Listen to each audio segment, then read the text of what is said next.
Bienvenue au Starter du jour pour bien démarrer sa journée. Aujourd'hui, sa bénédiction est sur vous.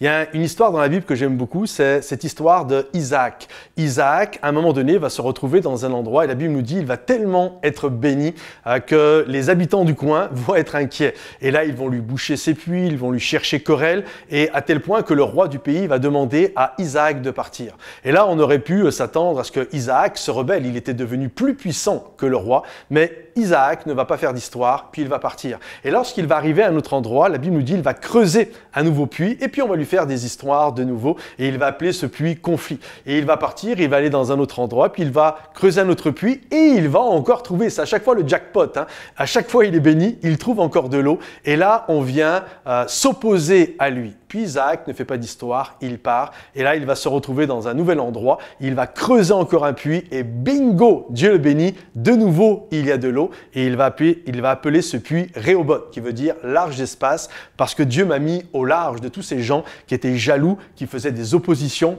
et qui me cherchaient querelle. Et j'aimerais vous dire ceci, ce n'est pas vos puits qui sont bénis, ce n'étaient pas les puits d'Isaac qui étaient bénis, c'était Isaac qui était béni. En d'autres termes, peu importe l'endroit où Isaac creusait, il y avait toujours de l'eau, il y avait toujours un puits. C'est pourquoi lorsqu'on lui prenait, on lui faisait des histoires, Isaac disait « Ok, c'est bon, je vous le laisse, c'est pas mon puits qui est béni, c'est moi qui est béni. Alors partout où j'irai, partout où je vais creuser des puits, l'eau sera là. Parce que la bénédiction de Dieu n'est pas sur mes biens, elle n'est pas sur ma voiture, elle n'est pas sur ma maison, elle n'est pas sur mon job. La bénédiction de Dieu est sur moi. Et parce que j'ai la bénédiction de Dieu sur ma vie, là où je suis, il y a la bénédiction.